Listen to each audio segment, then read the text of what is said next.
Hi, guys. Welcome to another episode of Behind the Pine podcast. Chris Demo here from Murphy's Law Irish Pub in Rochester, New York, in the Easton Alex Entertainment District. I am happy to be joined today by Sue and Ileana. Sue is the owner of Flight Wine Bar here in Cornhill, and it's the oldest. It's the oldest wine bar in Rochester. That's awesome. So Sue and I connected through a group called Visit Rochester, and I reached out to a friend of mine there and said, hey, listen, we want to make sure we expand our footprint here on the podcast to get more people from different neighborhoods, different kinds of bars involved. And Sue was really proactive about that, reached out, and I was talking to her about, this new incentive we're trying to get going with the local shout out of the week. And Sue was like, yes, I want to do that and be on the show. So here we are. And if you'll notice that Sue was nice enough to bring me some new merch. I'm wearing the Flight Wine Bar fleece for the episode, and probably will many times after this. So thank you, Sue, for that. You're welcome. And this is interesting. This is great because, this is not only we've had people from other kind of bars that have been on this show, but nothing to an extent where it's like a whole different vibe of a bar. Like I've had some people from the Fairport B side on here, and they, it is more of a, the more closer to the style of bars that I'm used to working at. So Flight being a little different, which I visited, Susan, beautiful place in Cornhill and Rochester. Please check them out when you get a chance. But if you guys want, introduce yourselves, let us know where, what you do in the industry, how long you've been in it, and we can dive into it a little bit. Great. I'm Sue Reuter. I own Flight Wine Bar. I've been in hospitality probably 15 to 20 years doing all the jobs. And at Flight, I still do all the jobs. Still do all of the jobs. Yes. It never ends, does it? No. I'm Ileana. I have been in the industry about 20 years, in and out, of course. I actually am in an interesting space. I work retail in the day, so I work at a wine and liquor shop at Parkway Discount Wine and Liquor, and I also work at Flight Wine Bar. Awesome. So that's going to be a lot of times we've talked about how people bartend, and it's one of the many jobs they do. And it could be, I work at two different kinds of places where we have people that work at more restaurant style, and then more styles like our style of bar, which is just, rage drinking and, throwing shots and high noons and surfsides over the bar. So I'm interested to hear about where that intersects with the retail side, but still being involved with the alcohol. Yep. And where you see the similarities and differences. So Sue, how do you like owning a wine bar? I actually love it. I'm very lucky, knock on wood. It is my only job, so I can give it all my time and attention. And that's been a huge turnaround. Previous owners lost their full-time manager and realized they could not work their full-time jobs and run a bar. Mm-hmm. So I'm very lucky. I get to do all the things, and that's my only job. That's awesome. That's great. And I've talked to people before in the past where they're like, hey, I do this job and I just have extra money and I want to invest it into something, and it seems fun to own a bar and restaurant, which it is. It is. But if you're going to do it as kind of an investment just to go hang out at, you got to pay a manager pretty well, and then you're subject to that manager hanging out. So, right. I've been very lucky. I've kept all my staff almost the whole 3 years that we've been there, and they all get along, which is great. Huge in the bar world Yes. to have everybody get along. Especially everyone's drinking wine all the time. That's And there's a fun social aspect, Mhm. but a lot of my friends understand if I am actually working, I can't sit and hang too. Yes, no, that's important. And it's like, I always tell staff that I work with and stuff, I go, it's fun, but you're hosting the party. You are not the party. Yes. When you're working, then you can, let loose a little bit on the other side. But I what you touched on is, keeping staff is a lot of times difficult, but it's very important to do it when you can. They kind of become the fabric of the bar. Yes. And it's easier. You could sleep a little better at night if you're not there one night, and know that you got good people that know their customers, and that your place is in good hands. They all have their own regulars, which I Yes. love. Yep. We have groups that we have a knitting club that comes in a few Wednesdays a month. And when they're not meeting at the bar, they still come in to see Ileana. Oh, that's awesome. That is awesome. So dishing it over to Ileana, how long you been at Flight, and how long have you been in the retail side of alcohol? So I've been at Flight for about a year and a half now, almost, yeah. And I've been at the retail side 10 years. That was Okay. not supposed to be, A a longevity plan by any means, but here we are. Yeah, it's super interesting. I think one of the best things about working closely with the owners as well is like I feel like I'm one of the only people there that I can like kick Sue out of her own bar. It's probably my favorite thing to do. She Just because, does. yeah, like you get a flow behind the bar, you get like a rhythm and you have your own way of doing things. And then there's not a ton of room back here, right? So when you're trying to get things moving and she's over here chatting, just like staring at her friends lovingly. And I'm like, yeah, yeah, go be the owner. Like quit being the bartender and Right. go be the owner. Less So is more back here it's sometimes. it's been very fun. No, that's great. So do you see any, I guess, what would be the biggest similarities aside from what you're selling, and what are the biggest differences between the retail side and the actual, boots on the ground bartending? I mean, you still get regulars in retail and you still know everyone's order, you know their name. Like, yeah, we don't even know half their names. We just go, oh, do you know the guy who buys a handle of Right. vodka? And they're like, oh, which one? And then you have to explain, which one. So similarities in that, like, you get to know your people. Differences in that, like, we are in the industry, but we are just enough outside of the industry that it is a different vantage point. Like, we're still invited to most of the industry events and things that are going out in the community, which is really nice. But then you're never really involved in any of if there's drama or if there's Right. any, you know, I don't know, bar to bar issues or whatever. People. It's a very. I actually quite like it. Like I get to be a little fly on the wall most of the time. No, that's good because it's tough when you're not a fly on the wall Yeah. and you're in it and you can't get out of it. That's always tough. Our staff, we have bullshit drama. We're pretty good though. We've had a lot of our staff for a long time. So most of it's busting balls. It skirts a line sometimes. But the same thing, like you were saying, like how you have it's interesting that you identify people that you're trying to tell a coworker about something and you can't figure out their name. And you say the description, like, oh, that fucking, like you'll be Mhm. dancing around who it is for 10 minutes. And then it takes one thing. Yep. And you're like, oh, that fucking guy, or I hate that guy, or love that guy. Yeah. And those are identifying marks because I'm sure in both sides of things, you see a lot of people, and until you really get to know them, you don't know. It's tough to remember people's names. It's the worst. We talk about it all the time as like the main character syndrome. If people are out for a night, they think that it's their night, and they get to know the bartender, and they come back a second time, and it's like I'm a regular now. It's like no, whatever your name is, no, you're not. No, I might remember your drink. But is it more difficult with wine to remember people's drinks? Like, I mean, you specialize it, and we're minimal wine. We're write the dates on the bottles no matter what because we don't know when the last time somebody opened it was, which is probably good practice either way. Yeah. But like, when people don't write the the dates on our bottles, I'm like, I'll text the group chat. I'm like, when's the last time someone served this before I make an ass out of myself? Because I'm so hit or miss with being able to tell wine. Just open a new one. Yeah. Yeah, that's what I usually do. and but we are still writing the dates. That's good. That's good. But is it harder to remember, like, what? I mean, I'm sure you have very specific regulars there that drink Yeah. very specific things. But is it harder to get to know people's drinks? At which job did you give you one of those? No, and that's, like I said, and we get that all the time. Well, this person made me Yeah. a drink last Thursday. I'm like, well, I've never worked a Thursday here. And I've been here since 2008. That could have been literally anybody doing anything. But yeah, I can imagine. Did you guys have like issues with people? Like for me, kicking somebody out is like, okay, you're falling over drunk because you did 18 green tea shots. What does wine cutoff look like as opposed to I like, think we've only had to cut off 1 or 2 customers in 3 years. I have had to ask some customers not to come back because they were inappropriate with female customers and staff. And, again, I think they meant what they said to be compliments, but it was creeping everybody out.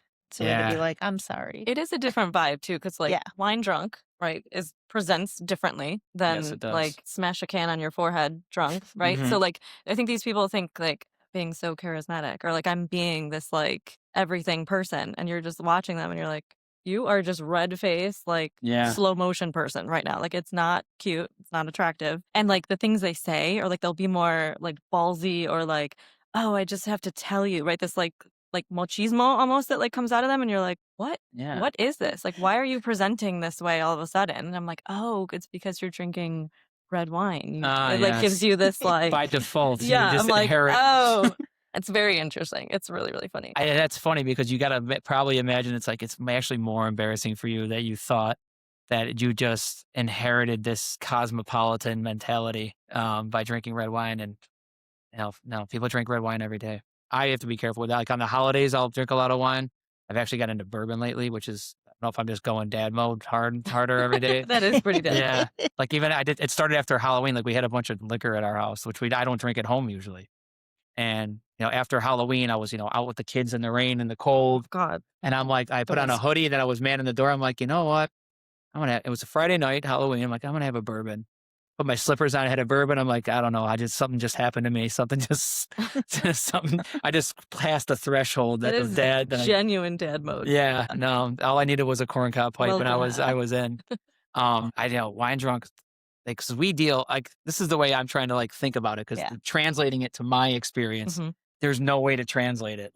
People, if you have a college crowd on a late night and someone gets sick, like that's what I think. I'm like, man, that's gotta suck if you're drinking wine. I'm like, I highly doubt anyone gets to that. No, we do get to watch a lot of first dates. Ah, And A I lot of think, breakups. yeah, a lot of breakups. a lot of first and last days. Yeah. The more glasses of wine, the more we watch it go a little downhill. Oh yeah. Oh yeah.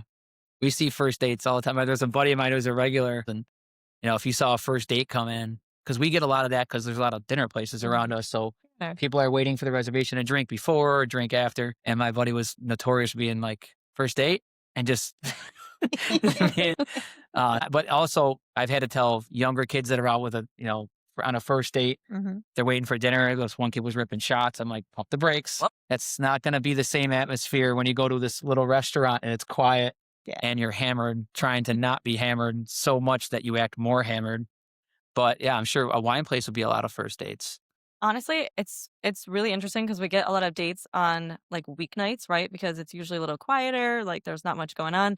And I have been behind the bar where they are the only people in the bar and they are sitting at the bar directly in front of whatever I'm cleaning or doing. And it's so awkward because I'm like, I still have to stand here and do my job, and I'm just literally listening to your date and trying not to make eye contact Right. with you. Like, Someone come and be a part of this date with me. I need some backup here. But eavesdropping, you become a part of it. oh my and God. It's a drama. You're watching this shit all the time. We have one regular brings all his first dates, but he incorporates me into the conversations, which I want to be like, no, this is horrible. Which honestly, I don't know that guy's name, but we all know him as like, Yes. the guy who always brings his dates, and we're like, oh yeah, totally. And like, he's the type of guy that will try to one up you. Like he'll like, oh, you don't know about wine. Like, what about this? And I'm like, okay, we're not gonna like argue who knows about wine more. Like, I'm working, so like I don't have Is to. he doing that to like put you on the spot or to make his date feel like he knows shit? I think he's trying to impress the woman, Uh-huh. but he'll do it even when he's alone. Like, I think it's just, that's who he is. And it's so frustrating. And then I'll just be like, oh, the last 3 women weren't impressed. What makes you think this one's and I'm gonna like, be wow, this is like the 5th time you've done this. Cool. Let's have this argument again. Like, amazing. I had a kid, who people, they come in a couple times and they think you're best friends, or they think they have enough of a rapport with you to bust your balls about something. Or Totally. I know this, like I'm a part of the self-anointed regulars. It's like, oh, they love me here. I'm like, no, we probably really don't. And I talk to people all the time, like, because the people at our bar ask me, like, you talk about us? I go, it's a lot of complaining. So if you catch something that's, you think it's about you, then maybe cut that shit out. But it's like, I had, younger kids, they come in and this one kid just didn't has this etiquette to him that like, I don't think I mind him, but he thinks he's being like a cool bro with me or something. And it's not.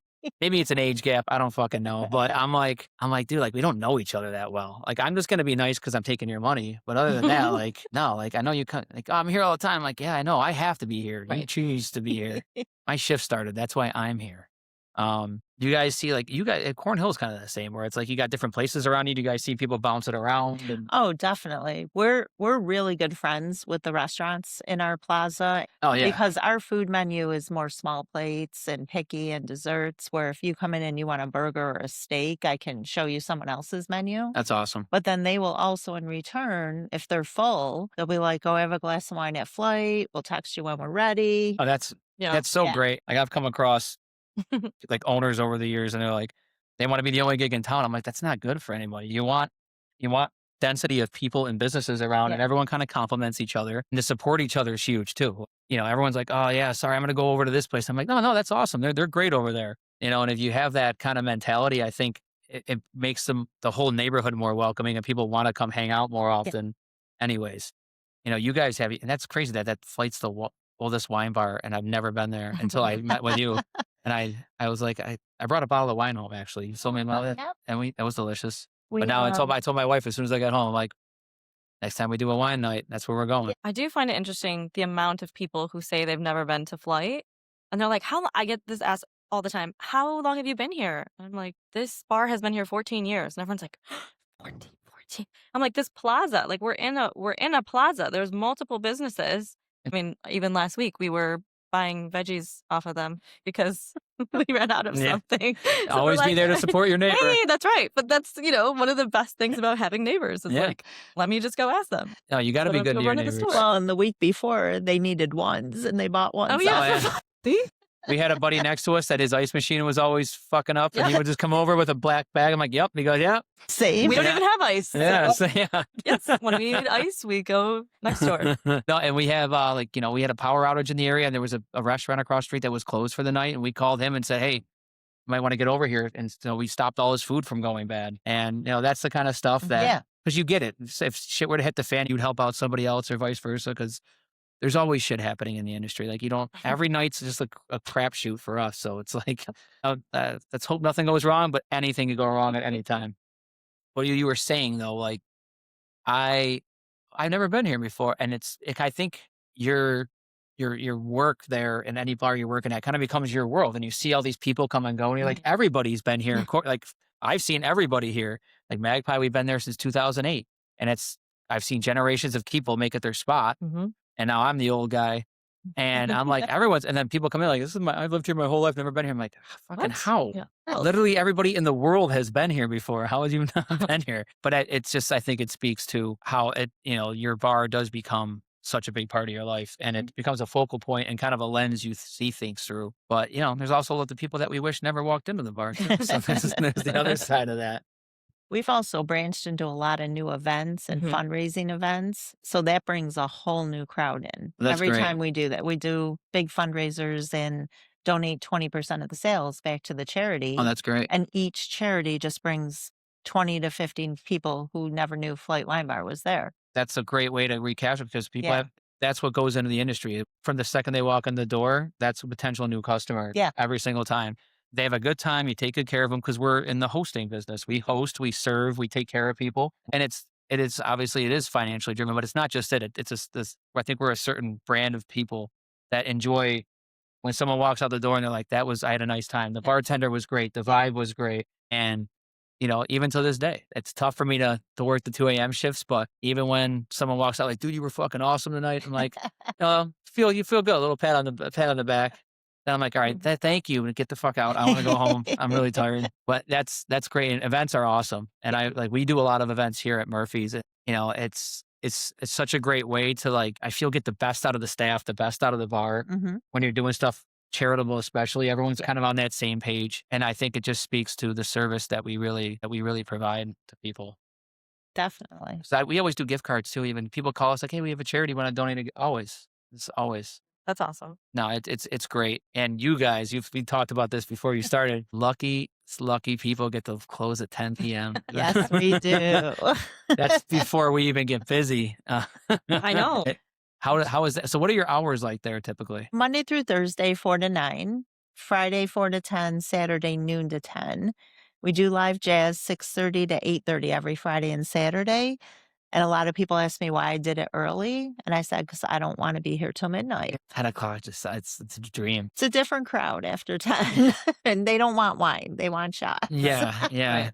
Hey, here's our friends menu across the street. I'm actually leaving. I think I did that on Wednesday, Yeah. actually. Here you go, right there. That door, they'll serve you some tequila. No, that's a dream time for me. Like, I've talked about this before. We're we're all on Park Ave, a lot of our places, and Half Pint's its own world. And I worked a Sunday shift there from 6 to 11:30ish. And just everything's so different there. And it was like getting home at midnight was felt like I was on vacation compared to what, and I was at work. What do I do? What do Yeah. I do with my time? Yeah, you sure? I need to kick somebody Do out. I go home? What do I Yeah, do? I know. Well, and I don't think a lot of people realize no matter when you get home, you're not going right to bed. Never. Right. It's like when you get out of work at 5, you go home, you eat dinner, you Right. watch TV a couple hours, and then you go to bed.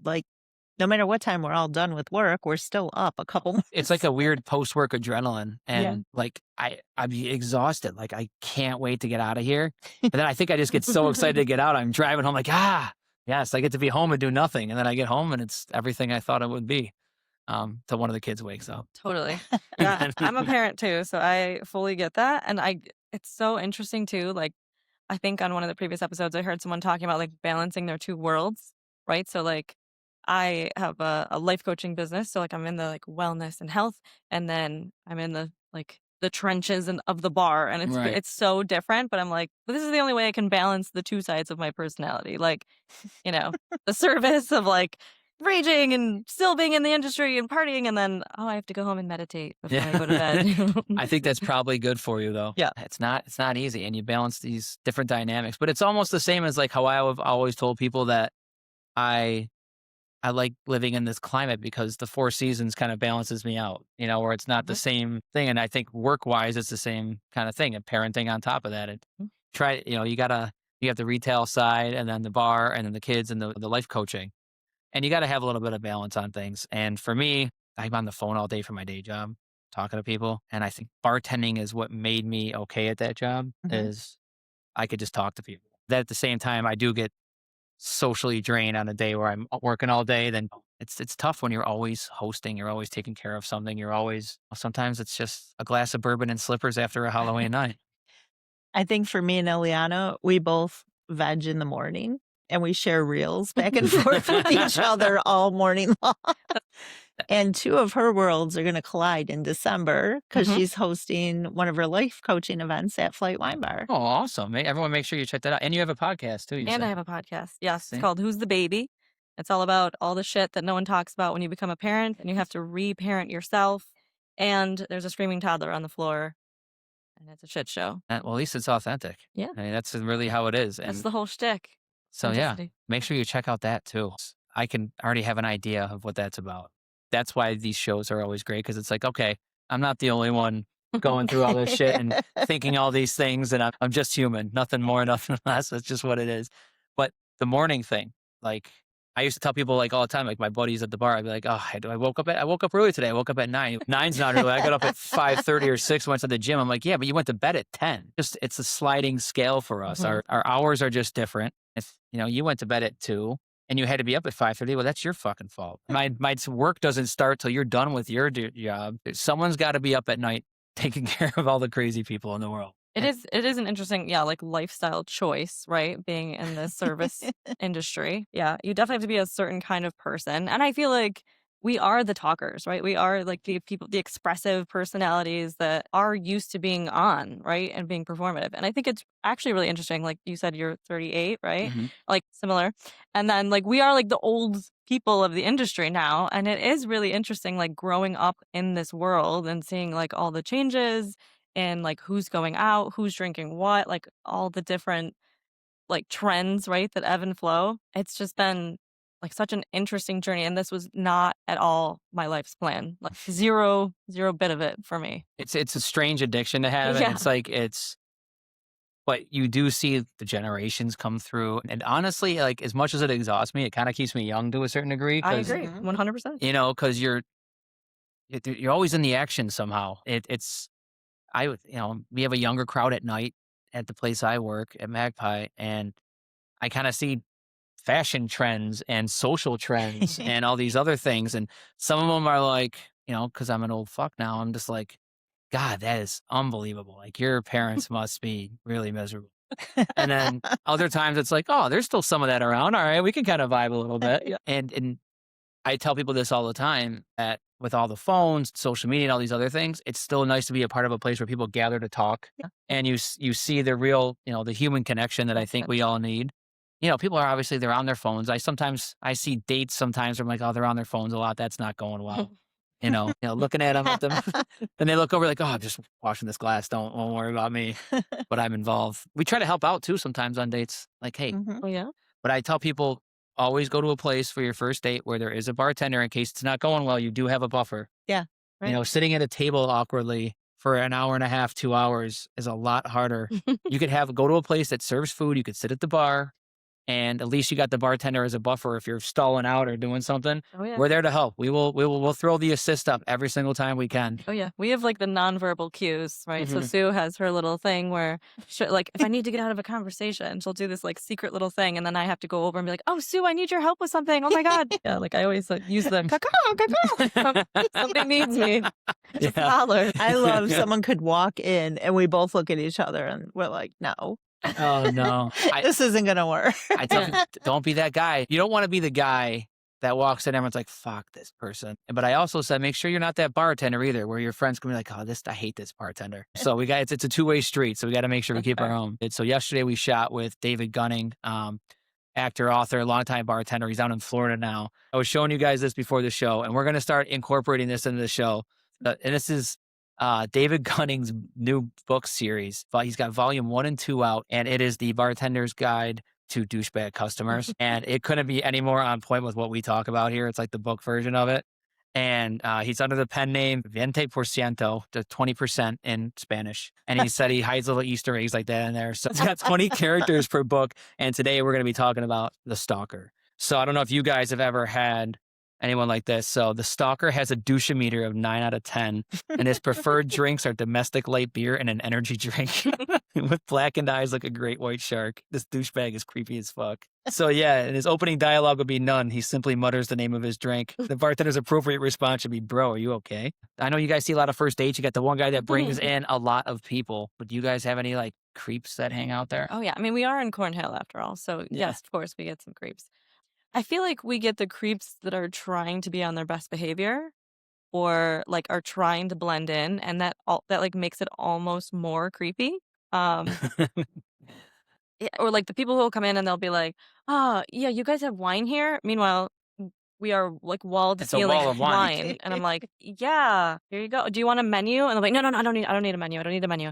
And they'll look up at the wall and they're like, and they're just like, I'm like, you can just read it on the menu. And like this, I feel like the stalker, it kind of goes along with what I was saying before about like the know-it-alls who will like try to one up you on your wine knowledge. Like, "Oh, I've had a cab. Is this from Napa?" And I'll be like, "No, dude, it's Yeah, not." Napa Like, Auto Parts. but yeah, creepers, they're a little bit different in the wine bar. They're not quite like the black-eyed. I would say retail, 100% I could name at least 100 customers that have that. But the wine bar is a slightly different vibe. The only thing I would say is I used to post pictures of who was working and be like, And hey, now you come don't. in and see. And yeah, then I stopped. Because, I mean, we have mostly a female staff. We have a Mhm. couple of guys, but mostly females. After a while, I was like, should I stop posting pictures? They're like, yeah.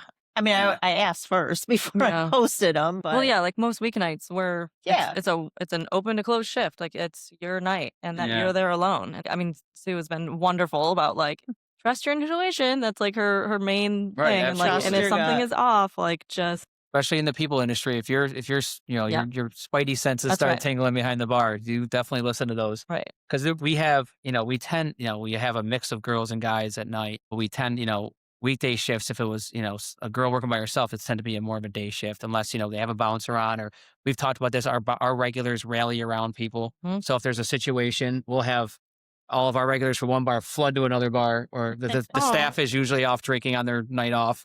So they'll go help out. So we do rally around each other for that. But also, like, I've picked up day shifts before where we have, like, a young female working and some older guy will walk in. He's like, where's so-and-so? I'm like, not working today. And he just leaves. I'm like, all right, I'm going to fucking keep an eye on that guy now. That's why it's another thing that has been brought up to me is that sometimes when you put some girls from the daytime on at night and they have their daytime regulars where it's more one-on-one, Mhm. and then at night it gets busy and those guys actually get Mm. jealous and possessive Yeah. of the bartender talking to other customers. Yep. Yeah. Like They don't want to give up the attention. right. Yes. And Oh, yeah. that's childish and creepy. And those are the guys that you end up on Netflix documentaries. But you gotta be aware of that. And you get to know your bar, like even if it's someone there who to a regular customer might seem innocuous, but you're like, there's something off. Like I don't know that person, the way they're acting. And especially when you're kind of used to your demographic, you're used to the regular, and it's when this person's just standing out like a sore Mhm. thumb, and you're like, Yes.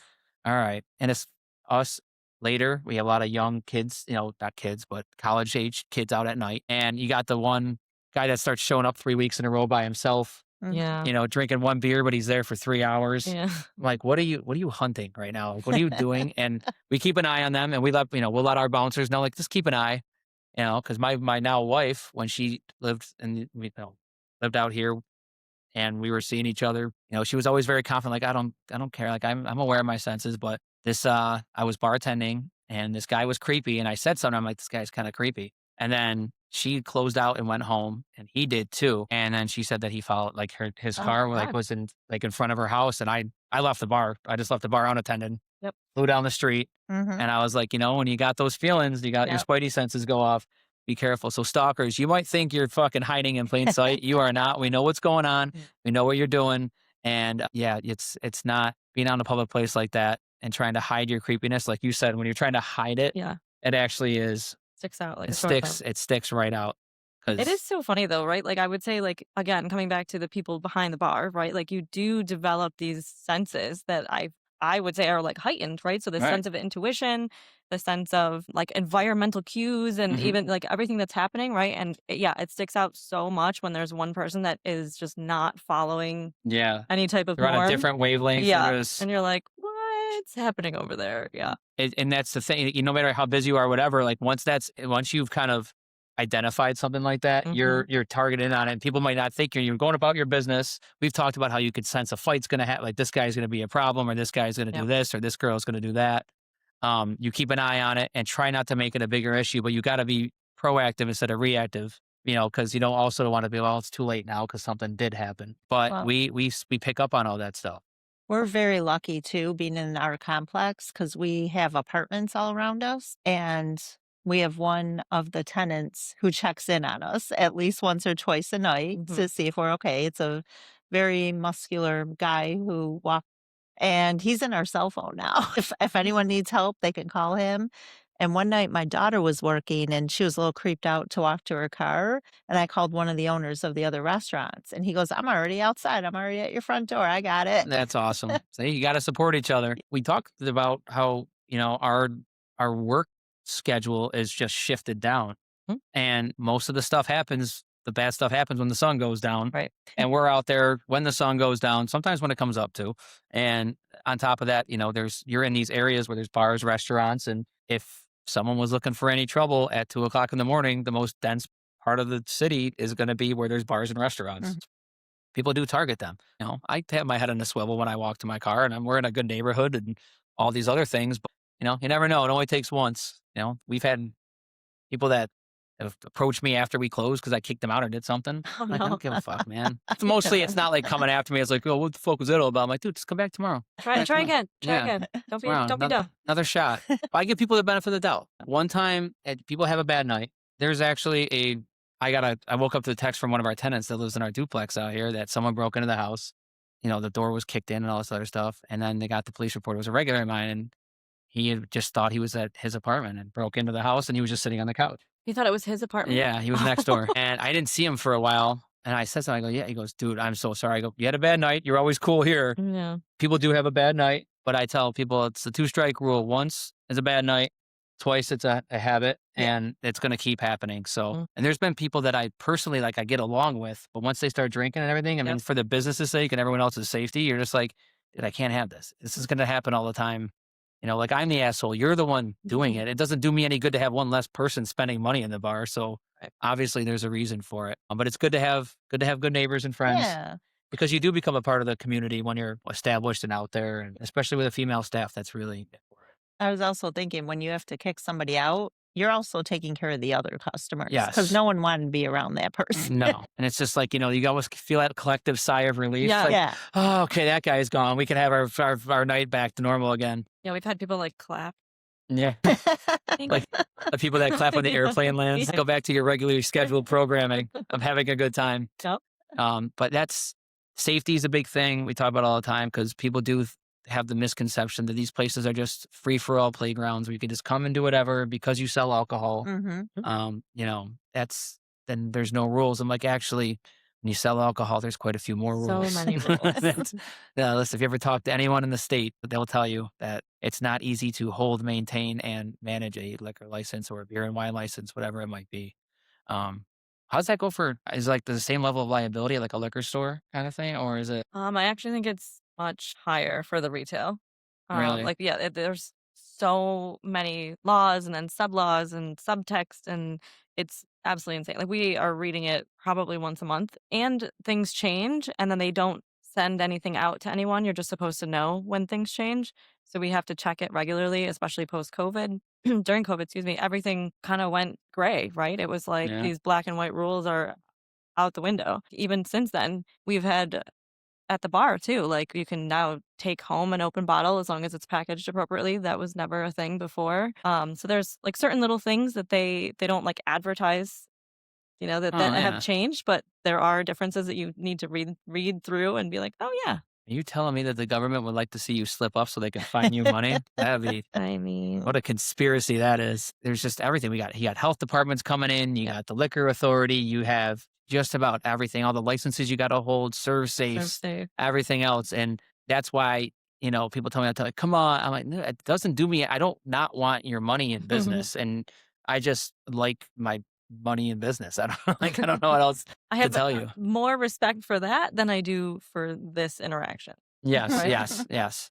And that's the thing. Like, listen, if you don't have an ID, if you do this or that or whatever's going on, just rectify it and come back. Like right now, it's not your day, and I'm not taking points of.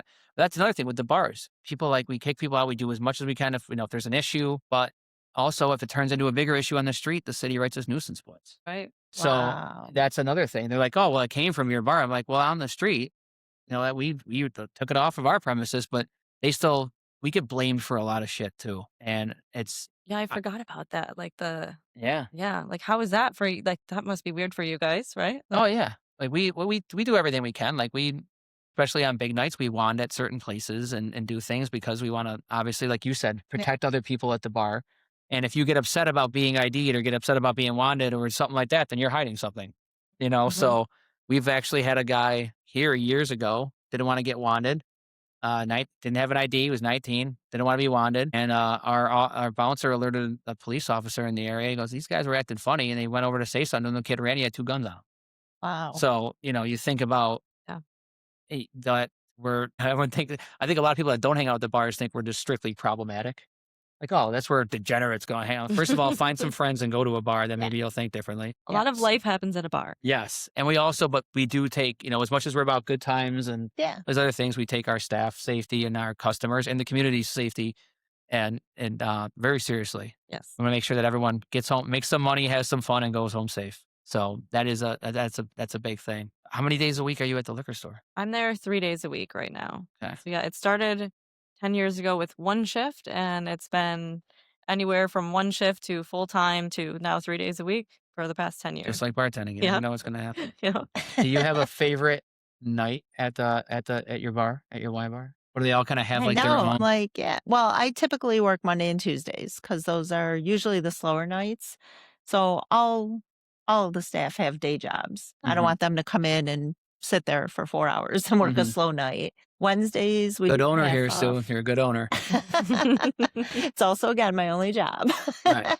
Wednesdays, we do half off bottles of wine, and I that's love where Wednesdays. Ileana Mhm, has her regulars and her crowd. Thursdays is a lot of private events or fundraising events. mhm. And that I just love because I wish I had all the time in the world to donate and do all these fun things, but that lets us give back to the community without taking me away from the bar. And then Friday and Saturdays, we do live jazz. So How do the Friday and Saturday crowds work out? they're Yeah. amazing. I picked jazz for a reason. Yeah. Oh, absolutely. The jazz people are grown-ups. They like wine. They like to sit and relax. Nobody gets drunk and starts fights. So we have a good and our musicians. You I guys don't hiring? No, that does sound kinda like because for me, like, a shift is like, on a Saturday, the 6 to 10 o'clock portion of my shift is like its own shift. Mhm. Yeah. And that's when, you get to really do the bartending and you get to talk to people and you get to kind of hone in on these skills and pull tricks out of the bag to make people have a better time. And, you really get to mix cocktails a little bit and be there as kind of a buffer, Mhm. and kind of talk to people about stuff. And then before I just go to chaos and throwing shit over the bars. And then, Triage. yeah, that's exactly triage. That is the triage portion of the shift. Yep. It's, it's more money, but it's just more stress. And being at my age with, the schedule I hold, that's also when I'm the most tired. Like I'll drink through a portion of Oh my God. if my wife listens to this, she's gonna fucking kill me. She's a nurse. You better edit that out. Yeah, no, and I'll drink a on the way, and then I'll have one by 10 or 11 o'clock, and I will go home and have no problem sleeping, which is a problem. Just for me to stay awake enough to not be miserable at a certain point. We have energy shots. I buy them at bulk at BJ's. That's smart. You don't take them, but a few staff have thanked me every month for having energy shots. It's tough when you're sitting there like, I'm running out of gas and I have X amount of time left. And if you know your shift, like I'm not even in the thick of it yet. And when see, Sue, Well, good owner, it's good owner over here, Sue.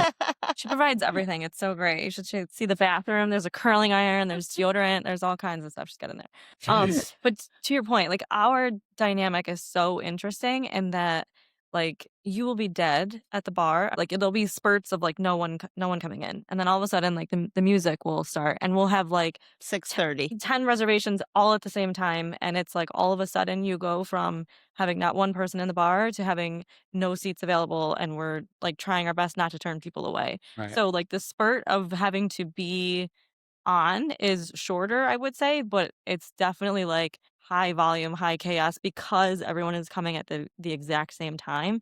Like it's not, kind of here and there. It's like, okay, game time, here we are, we're on, and then it's, all the way through until the musicians stop, and then usually everyone's like, okay, we're done, and then mass exit, That which sounds, is still so nice. sounds super nice. Yeah, no, I'm selling it. I'm trying to sell it. It's so great. Our late night crowd is 8:39.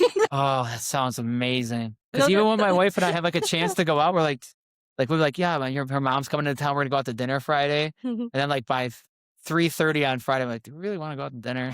It's fucking. I'm already pretty tired. It'd be nice just to have the kids go to bed and not worry about it if they wake up.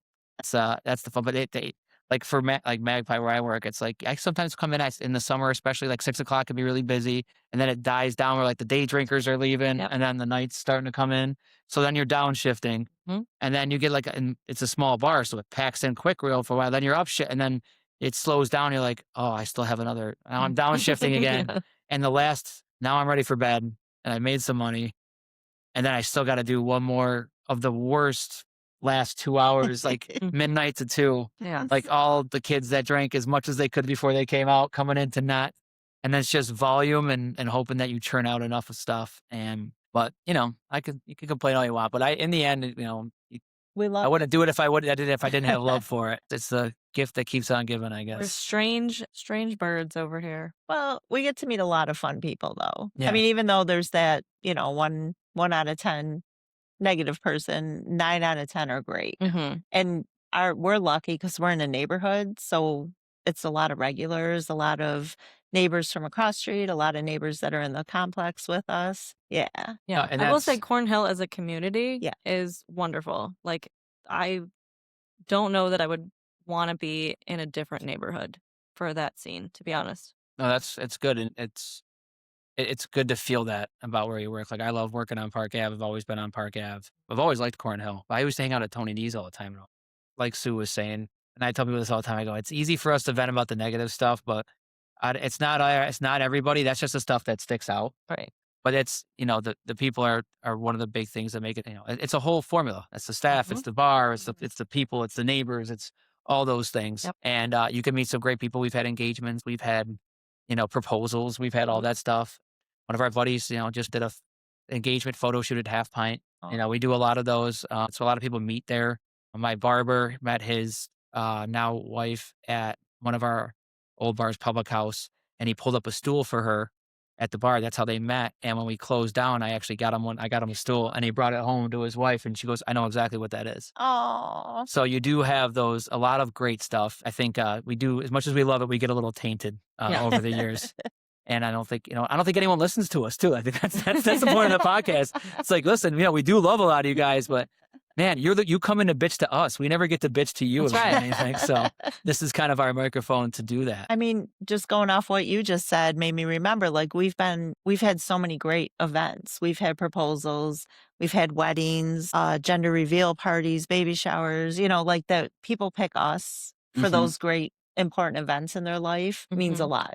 That's a very good point, and it's definitely heartwarming to Yeah. have all those things and say, "Hey, we played a part in your life." I will say it is so interesting, like, now being a life coach, and I think that's all because of the service industry, Mhm. right? It's all because of, the free therapy that we've given away at the Mhm. bar, and, like, I still do that even to this day. I have people come in on Wednesdays, and they'll be like, "Oh, I just have to tell you," and I'm like, "Okay, here we go, Alright, free here we go. session." So, it's just such an interesting journey, and, like, yeah, the connections we make do mean something for sure, and yeah, and, like, having those customers and having those people that make it the reason you go in, right? To, Right. like, have them have the greatest experience, like, that's the joy that I keep coming back to, so Absolutely. sure. Absolutely. I couldn't agree more. So yeah, like I said, we love all you guys out there, and we always appreciate you coming in and letting us be a part of your lives when the opportunity presents itself. Well, Sue and Ileana, thank you guys so much for hanging Thank out. This has been a Thank you. you. wonderful talk. I enjoyed. I got to hear some of the